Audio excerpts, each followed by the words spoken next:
नमस्कार दोस्तों। आज मेरे पास आप लोगों को सुनाने के लिए एक दिलचस्प लेकिन डरावनी कहानी है जिसका शीर्षक है रहस्यमयी महल और अंधेरी साया। एक ठंडी अंधेरी रात में रवि अपने दोस्त सुमित के साथ एक पुराने और रहस्यमयी महल की तरफ जा रहा था। कहा जाता है कि यह महल कई सालों से वीरान पड़ा था और वहां अजीब अजीब घटनाएं होती थी, लेकिन रवि और सुमित दोनों ही इन बातों पर विश्वास नहीं करते थे। उनके लिए यह सिर्फ अंधविश्वास था। जैसे ही वे महल के मुख्य द्वार के पास पहुंचे, दरवाजा खुद ब खुद चरमराते हुए खुल गया। सुमित ने डरते हुए पूछा, रवि, तुझे ये अजीब नहीं लग रहा? रवि ने हंसते हुए कहा, अरे ये सब बकवास है, चल अंदर चलते हैं। महल के अंदर का माहौल काफी भयानक था। दीवारों पर पुरानी चित्रकलाएं थीं जिनमें अजीबोगरीब चेहरे बने हुए थे। कीट प्राणियों के जालों से छत ढकी हुई थी। अचानक एक तेज हवा का झोंका आया और दरवाजे जोर से बंद हो गए।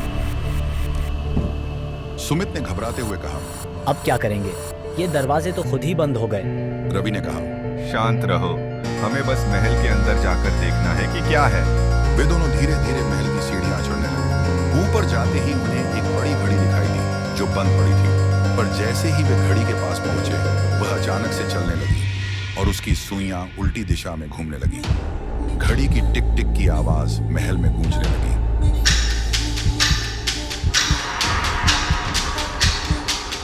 रवि ने कहा, ये कुछ सही नहीं लग रहा सुमित, शायद हमें वापस चलना चाहिए। लेकिन तभी एक धीमी आवाज आई। अब तुम वापस नहीं जा सकते। सुमित ने घबराकर पूछा, ये आवाज किसकी थी? रवि ने चारों तरफ देखा, लेकिन वहां कोई नहीं था। दोनों अब पूरी तरह से डर चुके थे। अचानक एक दरवाजा खुला और एक साया दिखाई दिया। वह साया धीरे धीरे उनकी तरफ बढ़ने लगा। रवि और सुमित दोनों ने वहां से भागने की कोशिश की, लेकिन उनके पैर जैसे जमीन से चिपक गए थे। साया उनके और करीब आता जा रहा था। उसके चेहरे पर एक अजीब सी मुस्कान थी।